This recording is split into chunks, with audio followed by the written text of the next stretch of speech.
Now it's time for Toker Talk Radio, the voice of the marijuana nation. What are you people? On dope? Where you can toke. I inhale frequently.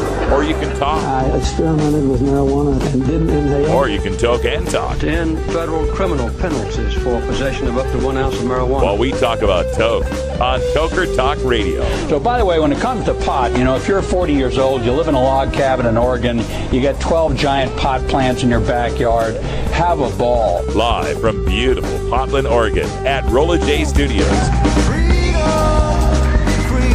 Hey, this is great. Just not cannabis.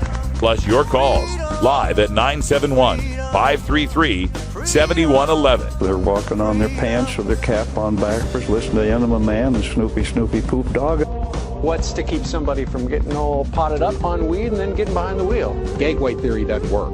It's a reality. Holland, is it real? Don't tease me. We're locking up people that take a couple of puffs of marijuana, and the next thing you know, they got 10 years. And now, here's your host, the guru of ganja graphics, the sultan of sativa statistics, and the worst nightmare of a reefer mad prohibitionist. A polite, perspicacious, productive pothead with a propensity for PowerPoint. Radical Russ Belville.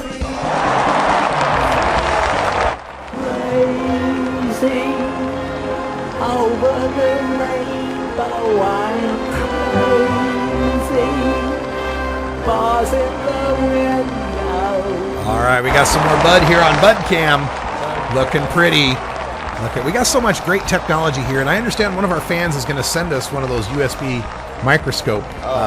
That'll be awesome. We'll make great use of that. But one of our other pieces of technology is cranked up here. I see it whirring away. Let's move to the flux capacitor for... Stupid prohibition stories. As a public service, the Russ Belville Show reminds you that smoking marijuana does not make one stupid. However, some stupid people do smoke marijuana, and prohibition is always waiting for another victim. Learn your lesson from today's Stupid Prohibition Stories. With your Stupid Prohibition Stories, I'm old-timey 1920s radio reporter Freddie Farrock. This just in from the Advocate in Baton Rouge, Louisiana. Children in car while mom smokes pot. Baton Rouge police said they arrested a Mississippi woman Sunday after they found her smoking marijuana in the car with her 2 young children, then leaving them in the car while she went shopping at the Cortana Mall. Jasmine Washington, age 30, was booked into parish prison on counts of child desertion, contributing to the delinquency of juveniles, and possession of Schedule I drugs. An off-duty police officer working security at the mall found a Ford Taurus with the 2 children, ages 2 and 4, sleeping inside. When security made a page through the mall speaker systems, Washington walked up to the security officer, smelling of marijuana. The officer wrote in his affidavit, quote, Washington stated she smoked it all up, end quote. She then admitted to smoking marijuana with the children in the car, then going inside the mall to go to the restroom and go shopping with her sister. I'm Freddie Farrock with your stupid prohibition.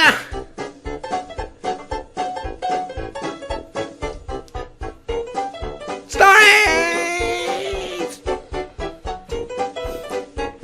Freddie done lost his damn mind. Back to the 20s with you, Freddie. Smoked it all up. She smoked it all up. Go find you a paperboy job. You done. Stories like this are always conflicting to me because I want this woman doing some time for just abandoning her kids in a mall parking lot. Yeah. I don't care whether she's smoking pot or not. Leaving a 2-year-old and a 4-year-old in the car while she's going to go into the mall and go shopping. That's the problem here. I've been there. That was my mom.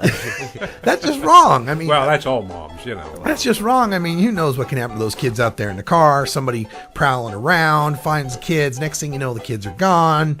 You're filing missing persons reports, costing a lot of taxpayer money for cops to go around looking for these kids. Mm-hmm. It's a damn shame. And the damn shame of it, of course, is, when this gets reported, it's all, pot smoking mom, see, pot's bad. like we say at the beginning, stupid people smoke marijuana. This is one of them cases where this woman just stupid. The marijuana didn't make her an irresponsible parent. She just sounds like an irresponsible parent to me. Right. God, that's frustrating. All right. But coming up in today's show, we got plenty of stuff for you. We've also got some Reefer Madness that needs some debunking. And we're going to do a little more show and tell on BudCam, I'm sure. And we got more from the Oregon Cannabis Industry Association, their seminar, Medical Marijuana Business 101. We're going to show off some employment law, some intellectual property law, and some property leasing. Short little highlights. Stick around.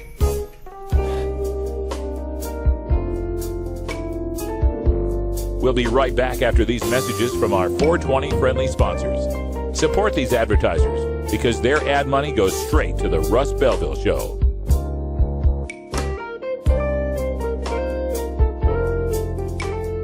You're tuned into the Russ Belville Show, the voice of the marijuana nation.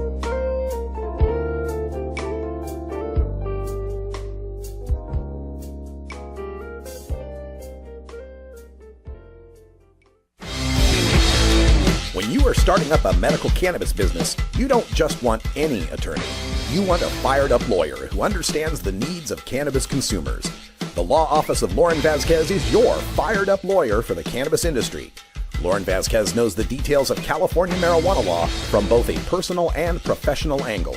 Lauren Vasquez rose from the ranks of college normal activists to become one of the Bay Area's best marijuana lawyers. Visit her website, fireduplawyer.com, or call 1-855-MMJ-LAWS for more information. That's 855-665-5297 for Lauren Vasquez, your Fired Up Lawyer, or email fireduplawyer@gmail.com. The number again is 855-MMJ-LAWS, 855-665-5297 for your Fired Up Lawyer, Lauren Vasquez. Lauren Vasquez is an activist attorney you can trust. Call today. You can get 420 Radio on the go with the Ustream video app for Android and iPhone. Go to rad-r.us/420Ustream or just click the Ustream app icon for Android or iPhone below the live radio feed at 420radio.org. Hey Tokers and Tokettes, Radical Russ here to introduce you to my friend Matt and all the staff at Lush LED Lighting. Growing plants indoors can be a rewarding hobby, but electricity bills can go through the roof. Then you have to cool down all those big hot lights. It can drive a grower insane. With Lush LED Lighting, you can solve many of these issues and double your rewards. If you thought LEDs were meet the tech of today, Matt and his scientists have developed the perfect light for flowering plants with far less cost and heat. And the results? Let's just say I appear at a lot of events with the masters of indoor horticulture, and the harvests I saw from Lush LED Lighting were big, tight, sticky, and very effective. Check out lushledlighting.com right now and tell them Radical Russ sent you. Double your rewards and lower your expenses with Lush LED Lighting.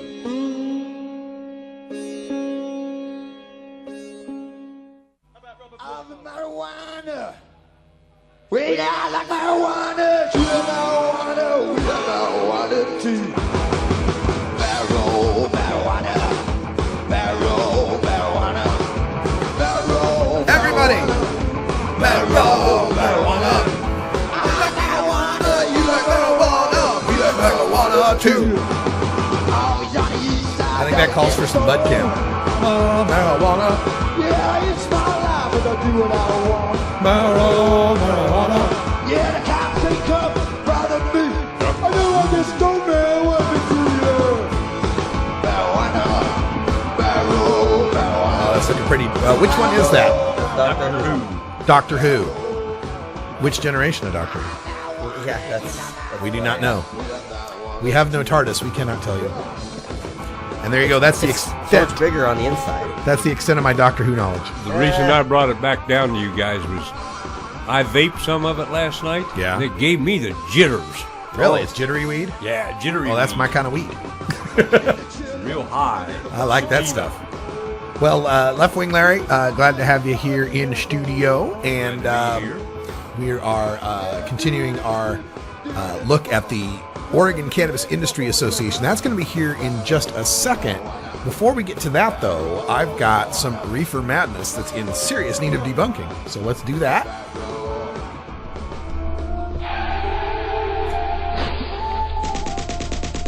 Marijuana is an addictive drug which produces in its users insanity, criminality, and death. Marijuana is the most violence-causing drug in the history of mankind. If the hideous monster Frankenstein came face to face with the monster of marijuana, he dropped dead from fright. You know, it's not easy countering 7 decades of propaganda in a 2-hour show, but let's try. It's time for the Russ Belville Show's Reefer Madness Debunked. All right, so for Reefer Madness Debunked today, we go to that bastion of fair and balanced reporting. Not Fox News, but the National Review Online. Oh. You know, what's the difference, right? But anyway, National Review Online has a story up today entitled, Welfare Money Goes to Pot in Colorado. Oh no, welfare money goes to pot in Colorado. Thousands of dollars in public withdrawn at marijuana shop ATMs. I'm sorry. For a minute there, I thought I was just stoned. But no, the subhead actually reads, thousands of dollars in public withdrawn at marijuana shop ATMs. I'm sure they mean public money. Yeah. They just forgot, a word. Public money, yeah. But I'm the stoner. Yeah. All right. So Jillian K. Melchior? Anyway, she wrote this for National Review Online. It's posted yesterday, 10 in the morning. Welfare money goes to pot in Colorado. All right, here's our opening paragraph. During the first month of Colorado's experiment with legal marijuana, welfare beneficiaries withdrew thousands of dollars in public assistance cash from ATMs at weed shops, according to records obtained by the National Review Online.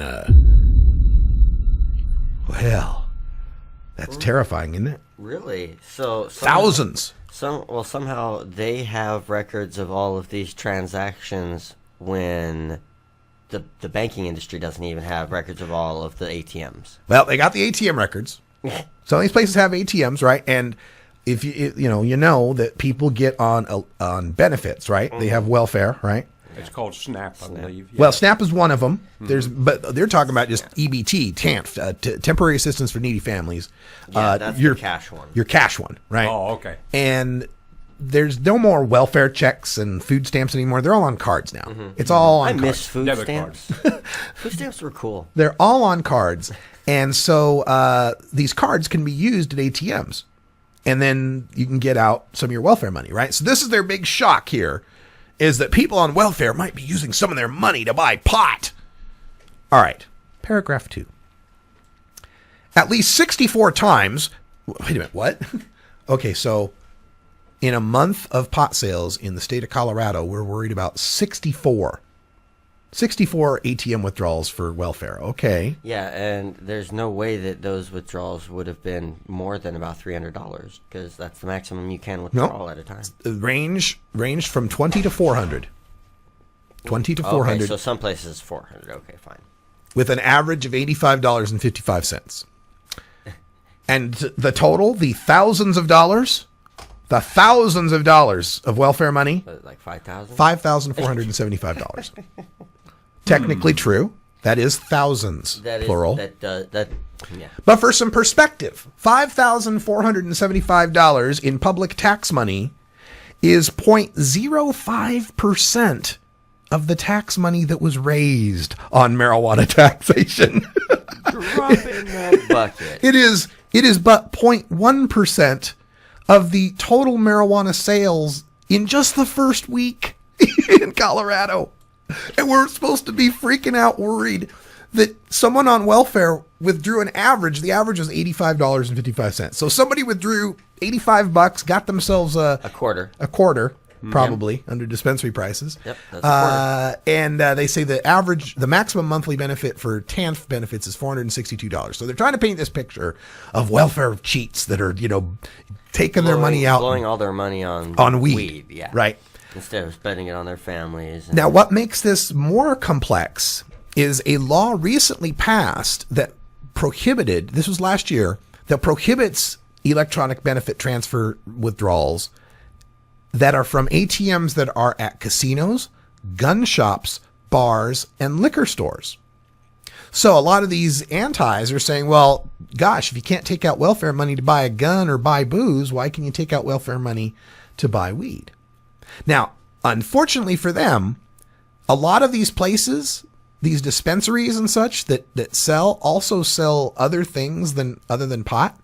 They also sell groceries and other sorts of things. So there's no way of knowing how much of the $5,475 went to pot itself, but it certainly has to be a number less than 100%. It has to, doesn't it? Be less than 100%. So Can't be 101. This is just more of that demonization of poor people. Why should poor people not be buying marijuana? In many of their cases, we're talking about situations in life that are extremely stressful and sometimes traumatic. What better medicine for trauma and stress than a little bit of cannabis?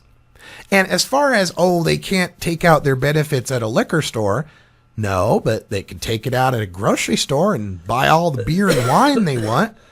Wouldn't we rather people were on marijuana than on alcohol? At least if you're all worried about the welfare benefits and whether or not they get a job at some point.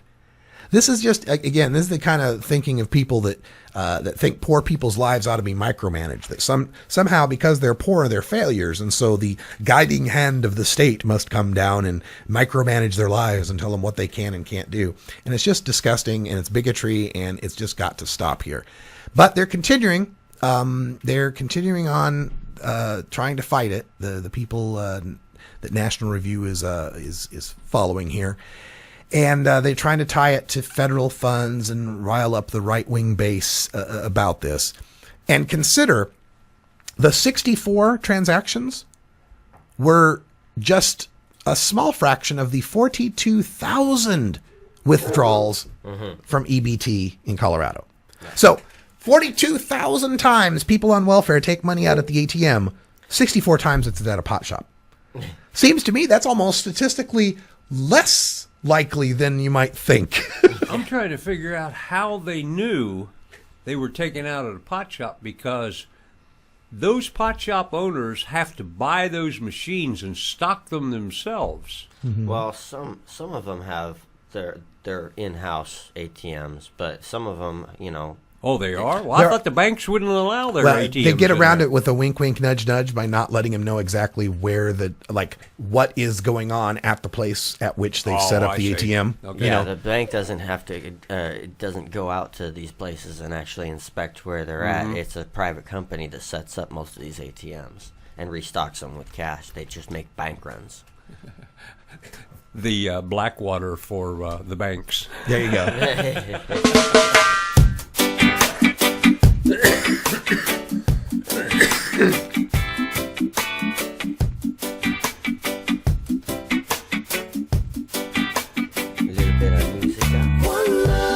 All right, let me get you to another story that I wanted to talk about here in hour 2. I'll just preview this just a little bit before we go to break.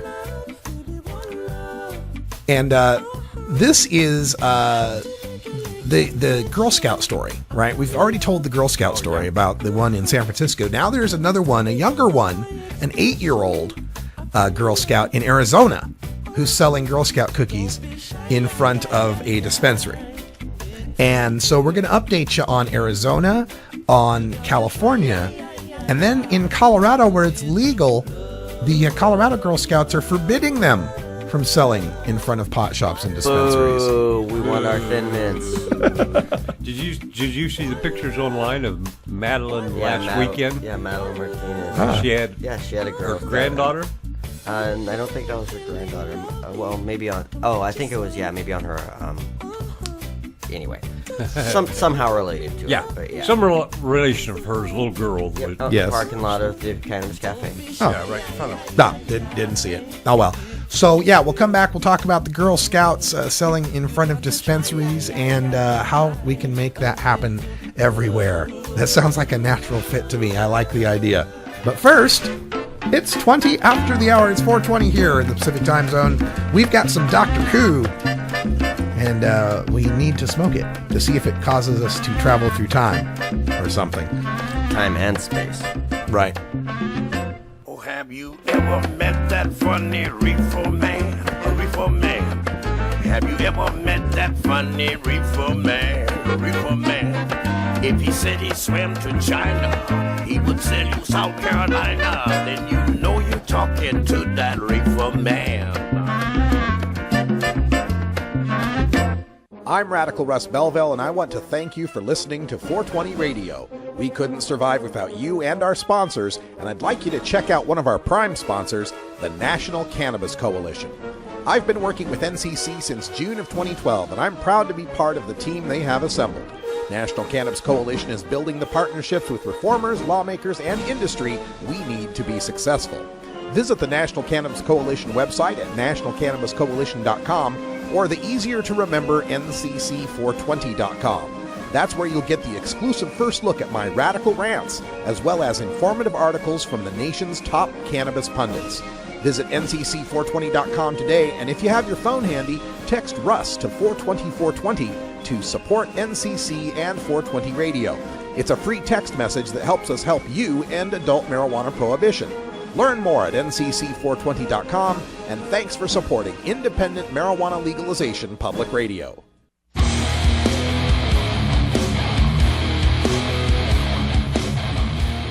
You know Herb Thrasher from the Herb Thrasher Flower Hour. Now get ready for Herb Age Designs for the proud cannabis consumer. Herb Age Designs, lifestyle gear for the 420 friendly. Herb Age Designs, home of the famous lighter leash. Herb Age Designs, get your Herb Age t-shirts and hoodies and show your pride. Herb Age Designs, we've got Frisbee golf discs and durable hemp gear. Herb Age Designs, we've got shot glasses, drinking glasses, coffee mugs, and beer cozies. Check us out on Facebook and online at herbagedesigns.com. And follow Herb Age and Herb Thrasher on Twitter. We'll see you at this year's Hemp Fest. Crank it up.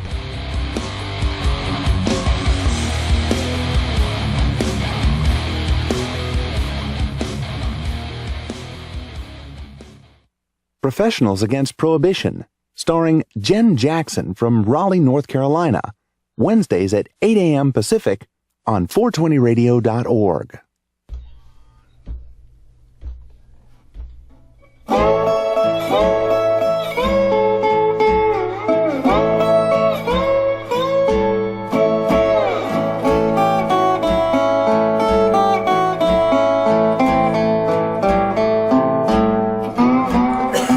Back, everybody. It's Toker Talk Radio, 23 after the hour here, and we're just having ourselves a good time hanging out with Brian the Red and Left Wing Larry in the studio. And when we went to break, we were talking a little bit about these Girl Scouts that are selling cookies. The latest story comes out of the Tampa Tribune is reporting it, but it's really an Associated Press story out of Phoenix. And a few days after a teenager sold dozens of cookie boxes outside a San Francisco pot dispensary, 8-year-old Lexi Meniz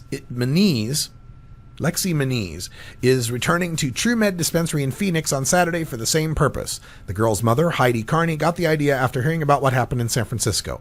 Carney said, quote, "For me, this isn't anything controversial. It's medication. It's no different than standing in front of a Walgreens or a CVS." Well, that's eminently sensible. I've seen plenty of Girl Scouts out front of the CVS, out front of a Walgreens. And by the way, Walgreens made its money as a supplier of medical alcohol during Prohibition. Oh, right. That's how that company got its start. Walgreens made all of his money. Her family said that Lexi sold more than 50 boxes, and it's better than she would have gotten outside of a grocery store. The spokeswoman for the Girl Scouts of Arizona said selling in front of marijuana dispensaries isn't something the organization would encourage, but that it's up to parents. Quote, "The girl's safety is our primary concern, so we give guidelines out to all parents and hope that they will follow them." End quote. And goes on to say they interviewed the dispensary owner, Lauren Gooding, and she's been in contact through Facebook with this idea with the Girl Scout out front. Gooding sent a text message to her 2,000 dispensary customers and threw in a tie-in. Patients who buy at least a half ounce get their pick of a free box of Thin Mints, Samoas, or any other cookie choice. And this is, and of course she says, we are not promoting medical marijuana to her, right? And there's no on-site consumption. So she's not going to be exposed to any marijuana. You know, I have actually bought Girl Scout cookies in a bar. Yeah, I'm sure. Father would bring it around and have it. Didn't have a little girl with him, did he? Oh, yeah. Oh, really? Oh, yeah, a little girl. It was early enough during the day that they were allowed in. And, Sure. After like 8 o'clock at night, they weren't. I don't doubt it. Under 18 wasn't allowed in, but. Yeah, I don't doubt it. And for me, it's of course it seems pretty obvious. If we can have the kids out front of the CVS, like she says, why not have them out front of the of this spot? But where you start tying in the marijuana sales to getting a free box of the cookies, I think that's where some parents are going to start freaking out because then the CVS equivalent would be if someone buys a 6-pack of beer or gets their pharmaceutical prescription, buy 6 boxes of OxyContin, we'll throw in some Thin Mints. Snap. I can see where that might cause a headache with some people. This is where, we have the problem of always tiptoeing that line of, well, are we going to call it medicine or are we not going to call it medicine? And advertisement, too. Yeah, so like when it comes to medicine, how would it sound if, get your 3 boxes of OxyContin, we'll throw in a free box of Thin Mints from the Girl Scout out front, the 8-year-old Girl Scout out front. I don't know, man, that's a little different to me. So we'll have to see. We'll have to see how people react to that. Now, in Colorado, it's already been decided. The Girl Scouts in Colorado issued a statement on its Facebook page Friday saying, quote, "We recognize these are legitimate businesses, but we don't feel they are an appropriate place for our girls to be selling cookies in Colorado." End quote. Wah, wah, wah. Yeah, I don't like that. But then here we have the other issue, right? In Colorado, there are some of these places that are just medical marijuana dispensaries. Others that are medical plus recreational. So if their Girl Scouts argument is it's not an appropriate place because there's people there getting recreational pot, that would be like setting up a Girl Scout out in front of a bar. There's a point. What if she's setting up front of one that's just a medical dispensary? Is it medicine or is it not medicine? And that's what's so frustrating. My perspective on it is that it's bigger than medicine. It's medicine plus. It's bigger than that. Marijuana deserves its own category. You can't just put it in the medicine category. You can't just put it in the recreational category.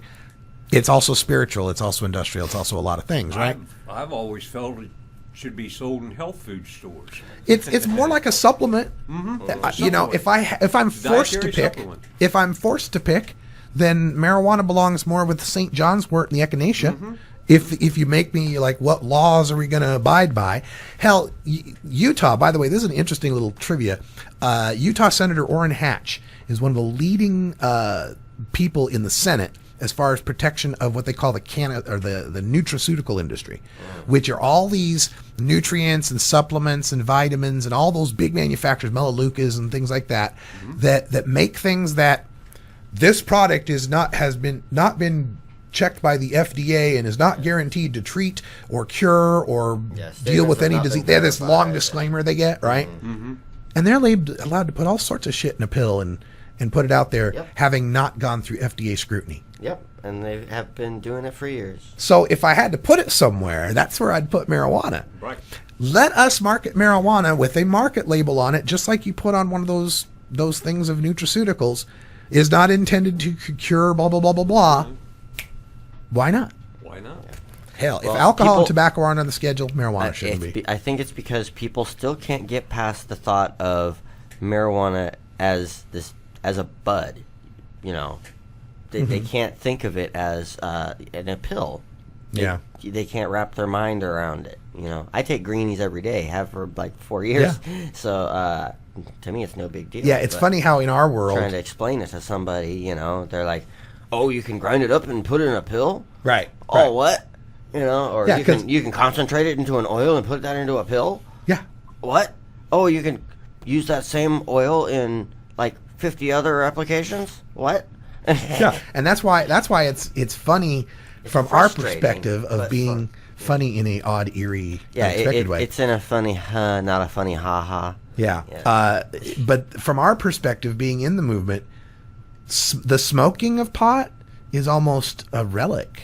It's just ingrained. It's mundane. It's something that everybody either does or they don't do. Yeah. But now there's just so many people that are using tinctures and vaporization and medibles and salves, and from the medical perspective, Anyway, so that's where I have the problem is with the Girl Scouts, in Colorado saying none of these places are an appropriate place for girls to be selling cookies. Why is it inappropriate? I understand the comparison if it's a recreational pot shop. Why is a medical pot shop inappropriate? I'd like to know what the Girl Scouts think of that. All right, let's get back to some of the highlights again from the Oregon Cannabis Industry Association, where they had experts who aren't marijuana lawyers, experts in other fields who come in and spoke to the marijuana community, give them some ideas of what they're in for, becoming legitimate businesses. This is a little 3-minute segment on employment law. Enjoy. Okay, big misconception. A lot of people will say, well, geez, Caroline, I had an agreement. We had a written agreement between me, the business, and this worker that he's an independent contractor. You cannot contract around the law.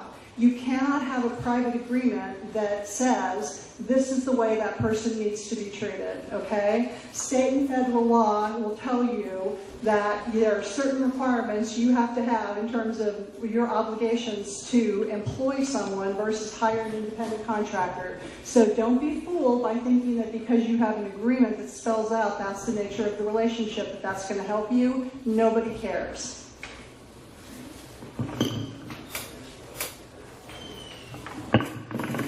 I'll talk equally quick, maybe faster, hopefully, and since I can't help myself, a few things. One, okay.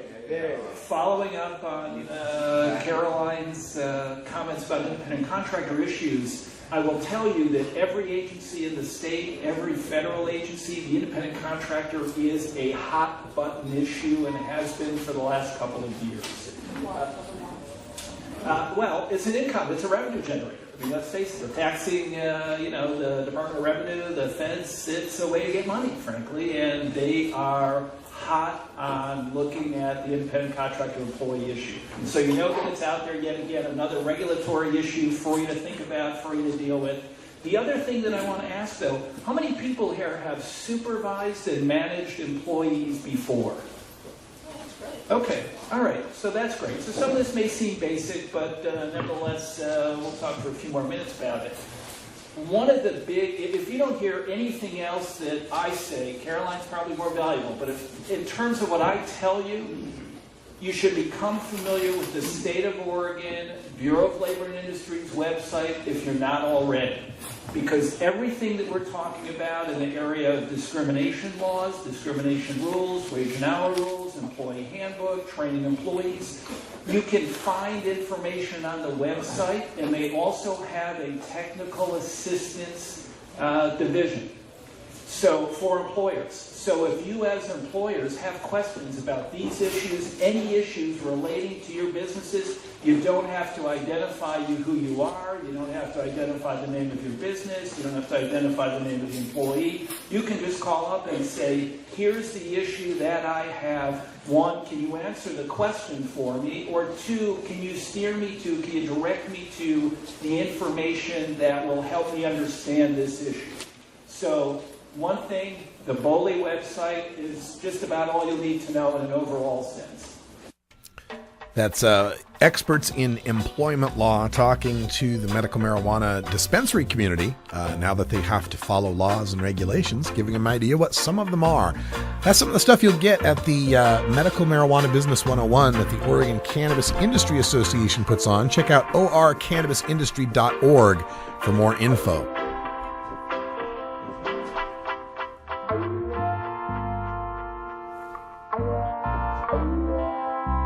We'll be right back after these messages from our 420 friendly sponsors. Support these advertisers because their ad money goes straight to the Russ Belville Show.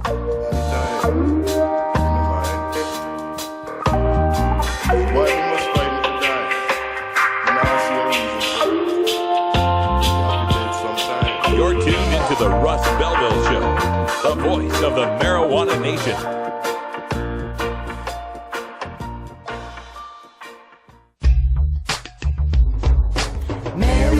Marijuana, do you wanna? Mary, do you wanna tonight? As marijuana goes mainstream, you need to be armed with the facts. Nobody can teach you better than Dr. Mitch Earlywine, Ph.D. You may know Dr. Mitch from his column in High Times magazine or his weekly appearance on the Russ Belville Show. Dr. Mitch is also the author of some of the best books on marijuana science, culture, history, and health, including Understanding Marijuana, Parents' Guide to Marijuana, Pot Politics, and more. Visit Amazon.com and search for Mitch Earlywine, that's EARLEYWINE, and order your books today. You can also contact Dr. Mitch by email at 420research@gmail.com.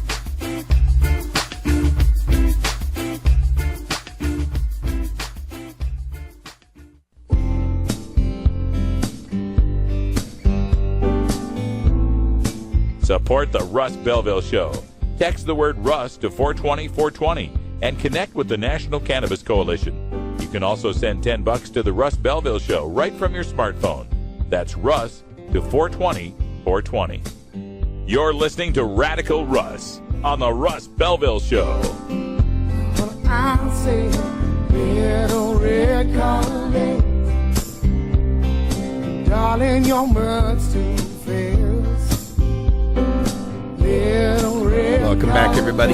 37 after the hour here, Toker Talk Radio, hanging out. I'm Radical Russ with Brian the Red and Left Wing Larry, also in studio. And before we go on to topics, just real quick, High Times Magazine's out. Got the latest edition of High Times. This is the May 2014 edition with 15 strains over 23% THC. We're smoking a strain over 23%. The Silver Tip tests out at 26 from I haven't even looked to see if Silver Tip's in there, but it's the strongest strains with a 28% THC on the cover. And then on page 19, as usual, my article opening up the High Witness News. This one's on the development of drug testing technologies, the saliva swabs and the V-chip that they're coming up with. So you can check that out in the latest High Times magazine. Should be out to male subscribers today and on newsstands probably today or sooner. We shall see. So there you go. High Times Magazine. Thank you for publishing my work. I appreciate that. Love getting out to the audience. And there you go. There's our centerfold. Nice, pretty bud there. That's like right in the beginning of the magazine. Yeah, looking good. Where the centerfold is? I haven't even looked at centerfold, so I don't know. But that reminds me, we also have... Ooh, glossy paper. Ooh, very nice. I'm not going to let you see. No, let him see it. No, let him see it. Okay, fine. Yeah, don't be a tease. Some of these people don't get any weed, man, so there you go. I guess maybe this is more of a tease now that I think about it. See, I was trying to be considerate. I guess so. Also, that reminds me about our Fan Friday trivia contest that we have going on here. Every Friday, we are giving away a classic High Times magazine in celebration of High Times Magazine's 40th anniversary. Can you believe 40 years of High Times Magazine? Thanks to a donation from one of our Florida listeners, we got a box of High Times magazines behind me from 1975 all the way through 1981. It's ridiculous. It's wonderful. It's just lots of cool stuff. Oh, yeah, and it's just our history, man. One of the things, or it's my favorite, is these transnational weed prices. Oh, yeah. The trans high market quotations. You betcha. So basically it tells you how much, and in what so if we were operating the flux capacitor, we could go back in time and buy some weed. What would it cost us? Well, if we operate our flux capacitor back to the East Coast in October of 76, we could find us several different kinds. They had some Afghani hash oil, some honey oil, some Lebanese hash oil. They had Nigerian grass, some Moroccan hash. Ooh, Hawaiian remnants. Ooh, that stuff went for about $3,000 a pound. Anyway, yeah, because it has the condition it was in. So, like, regular Mexican would be paper wrapped bricks. Top grade Mexican would be, Oaxacan or Guerrero. Yeah. But yeah, between $15 and $20 an ounce, all the way up to, $500, $600 an ounce for hash. There you go. That's our history. Trans-Iowa Market Quotation. So that's the October 76 issue? East Coast. Yeah. So this would be where they were at. Right. Is this the October 76 issue? Yes. Right. Okay. So this is our latest giveaway in our High Times and Russ Belville Show Toker Talk Radio Fan Friday Trivia Contest. Every Friday we ask a new question, and the person who gets the correct answer, you email in your correct answer, and we randomly select from all those people who have entered. And our question this week, and I'm going to slowly phase out giving out the question on any day other than Friday. But since we've just started the contest, I'm feeling generous. But from now on, it's going to be, you got to listen on Fridays if you want to hear the question. All right, so the question is, who was the jazz clarinetist in the early 20th century in Harlem whose name became synonymous with marijuana?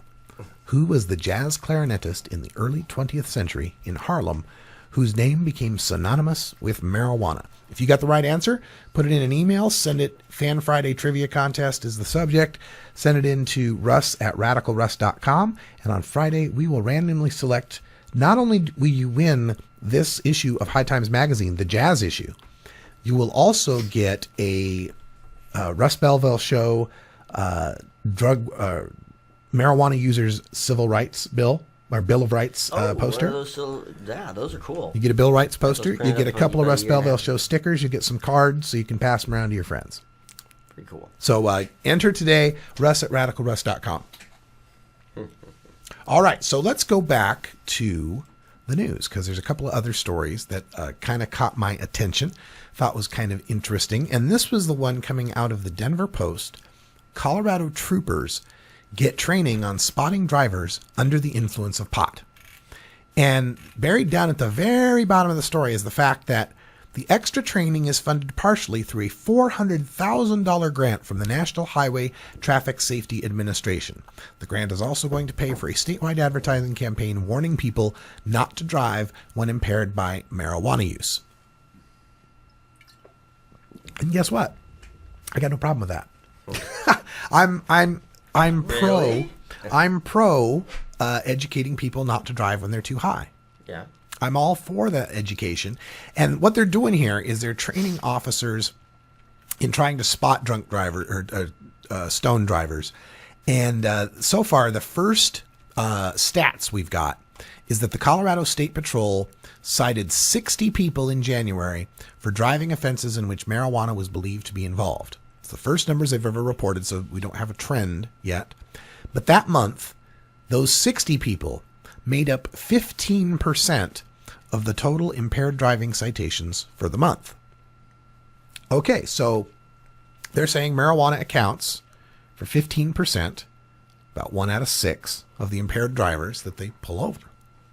Now, the Sergeant Mike Baker from the Colorado State Patrol says, we won't be able to make an educated, reasonable assessment about that for a few years at the earliest. Wow, it's nice to hear some honesty. Yeah, you're right. It's going to take a few years before we know exactly what happens with driving. The State Patrol cited 332 people in January for driving under the influence of alcohol. Another 17 people were believed to be under the influence of a drug other than marijuana. So what they're doing, they're trying to train these state troopers on the typical DRE stuff, drug recognition experts. And they, it's the walk the straight line and turn and do a one-leg stand, touch your finger to your nose, and then, checking the guy's eyes, right? Loss of coordination, those kind of things. Estimate 30 seconds in his or her head to gauge your internal clock, those kind of things, right? So they also have tests that are specifically for pot, like whether or not you got red eyes, dilated pupils. Trooper Jerry Sharp said, you smoke a bowl and you're going to have bigger pupils. And the user's eyes may also not track a moving object in unison. All right, so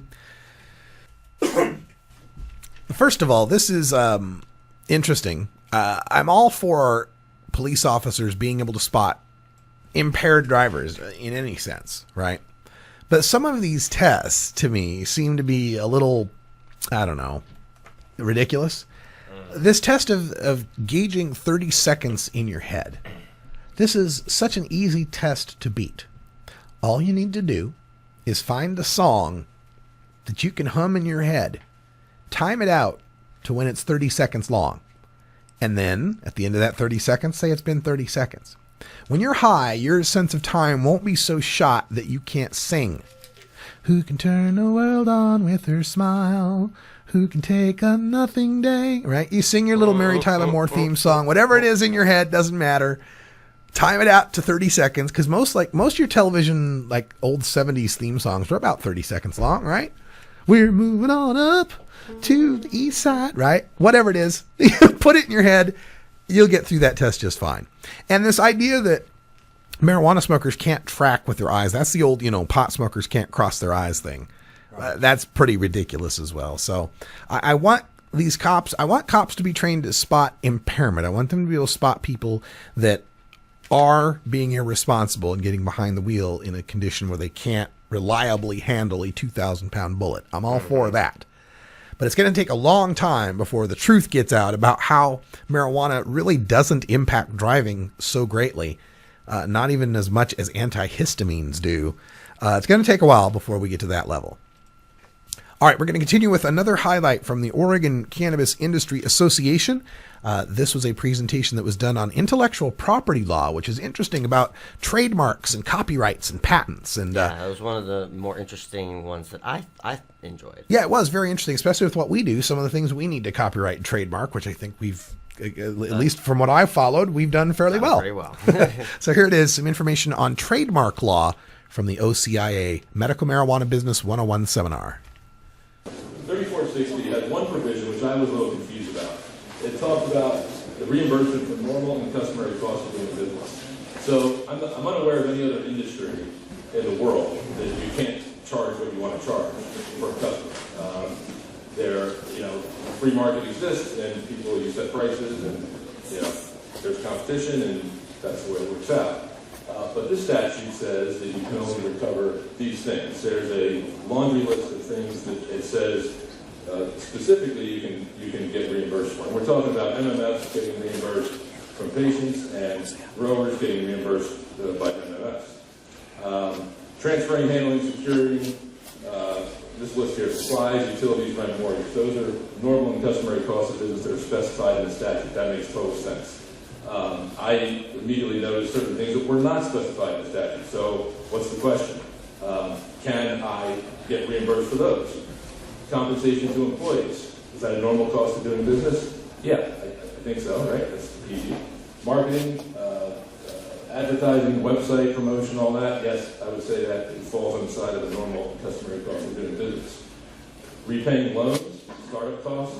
How are you going to fund your business to start? If you guys have money, or you've got cash flow and things are going, you don't need to raise any money, then this is not an issue. But if you need to get some startup capital, loans and the repayment of interest and all that should be the normal customary cost of business, I think. Distributions to shareholders. I want to invest in your business. I want to give you $50,000, $100,000. I'm not going to work for you. I'm a money guy. Here's my money. I want to get.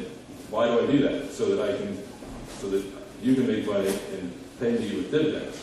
Are dividends to shareholders a cost of doing business? I don't know. It's not a cost in my book. But so what do we do then? Who would invest in a business if they're not going to get a return on their money? There's alternative. Question one for the day. Is this a hole in the law that needs to be addressed, i.e., including but not limited to kind of thing? I mean, okay. So yes, I think. In slide 2 or 3, I say what should we do.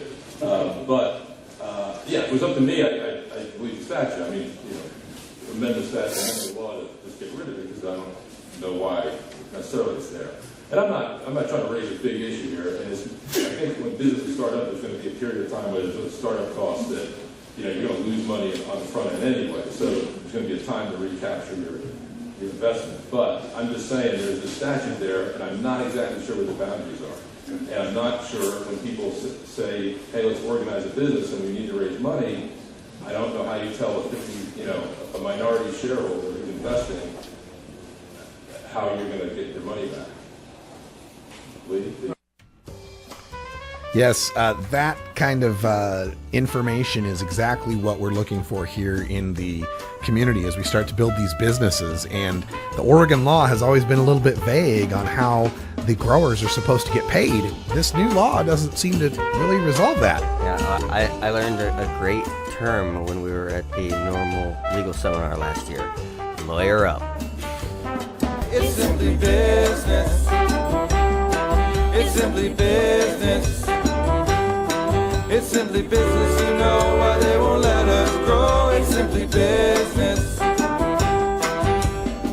We'll be right back after these messages from our 420 friendly sponsors. Support these advertisers because their ad money goes straight to the Russ Belville Show.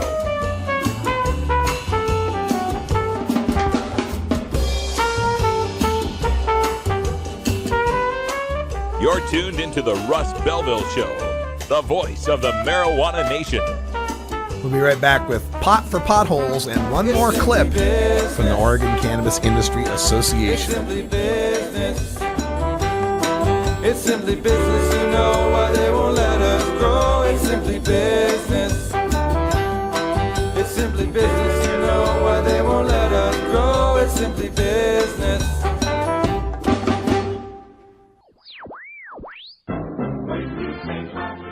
Marijuana and alcohol are the two most popular recreational drugs in America. Marijuana smoking is non-toxic, relatively safe, and has a low risk of dependence.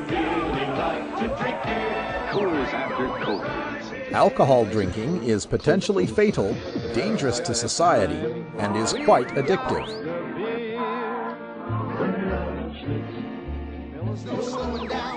Marijuana is safer, so why are we driving people to drink?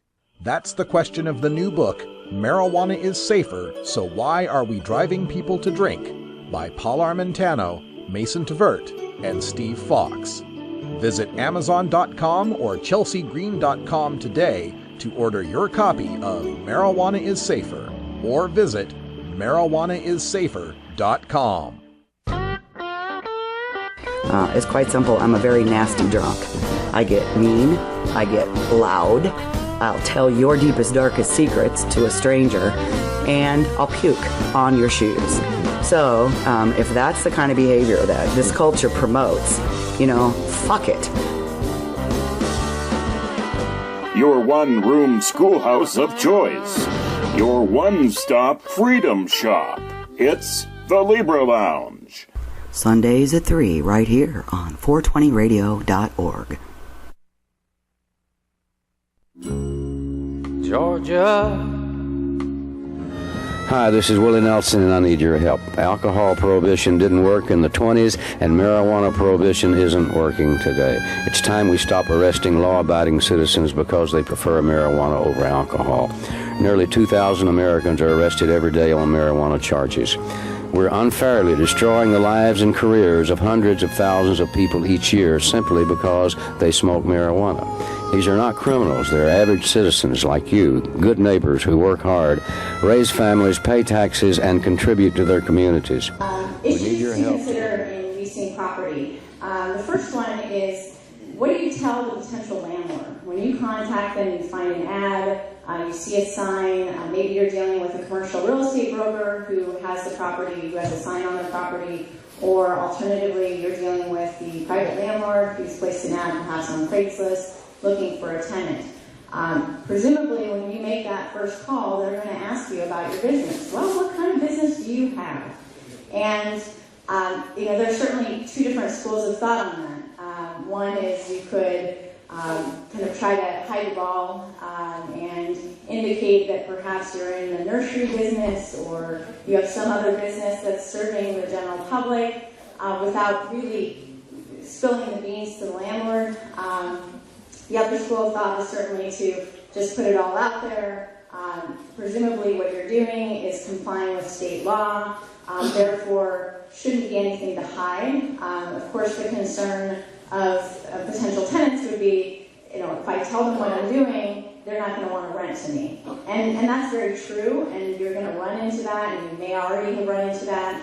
That's just a reality of things. Until this is kosher on the federal level, you're going to continue to run into that. People have different preferences for their tenants. My thinking is that you disclose it. I think at some point it will become very obvious to your landlord what it is you're doing, particularly if you have a retail outlet. It's going to be very obvious. If you're growing in a warehouse facility, your landlord will at some point probably figure out what it is you're doing, and I think better to be above board from the beginning.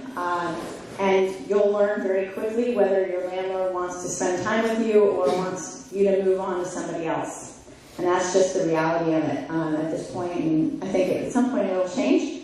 The landlord is going to be concerned potentially not only about whether they agree with your business model, because there will be many who do not agree with it. But beyond that, there are some concerns, and legitimate concerns, of landlords. One is if the landlord is allowing you to conduct this business in their property, but the business is still technically illegal on the federal level, that has some potential implications for the landlord, especially since they have, there could be property that's seized if the federal government decided to crack down on things. Certainly not my area of expertise, the criminal aspect, but certainly that could be a concern of the landlord.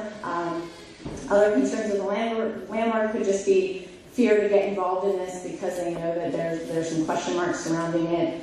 Some other issues would be liability, security issues, landlords being concerned that their property could be trashed because you have criminals trying to break in and steal your wares. Some of the other issues, or one of the other main issues that comes to mind is your landlord may not own their property outright, so they may have financing against their property. Let's say they decide that they want to go out and refinance their property, get a new loan. They may not be able to refinance their property if they have a marijuana business there. And there are some banks that are okay with it and some banks that are not. I had a conversation with a commercial loan guy from U.S. Bank, and he said, well, we may not be concerned if a landlord provides us with their leases and there is a marijuana business there, but certainly, if the landlord was in the marijuana business, it would be a different story. That being said, there are plenty of banks out there who would be concerned if there was a tenant doing this, and many times when the landlord is trying to qualify for financing, the bank is going to review all the leases. They're going to want to see cash flow. They're going to want to know what the businesses are doing. They're going to want to know how long. Well, there you go, folks. More highlights from the Oregon Cannabis Industry Association Medical Marijuana Business 101 seminar. And we'll be attending more of these seminars throughout the year and bringing you highlights from them. But, folks, I tell you, if you get a chance to go to one of these events and you can afford to do so, make it your time to go, man. The networking that's available is oftentimes more valuable than the seminar itself. Just the people you meet and the partnerships you can form. Hey, that's all the time we got here for us in hour 2. Coming up next, you got Weed Nerd with Subcool, followed by replays of hour 1 and 2 of this show. And then at 8 o'clock, live here from Rolla J Studios, it's Thrasher Sports with me and Herb Thrasher and special guest, Cousin Kenny, discussing Daytona. So for Brian the Red, I'm Radical Russ. Thanks for joining us. Until next time, take care of each other, tokers. This is the Russ Belville Show. The Russ Belville Show is blogging and podcasting daily at radicalruss.com. You take a seed, you plant it, you grow it, you dry it, you roll it, you smoke it. You take a seed, you plant it, you grow it, you dry it, you roll it, you smoke it. You take a seed, you plant it, you grow it, you dry and it goes down.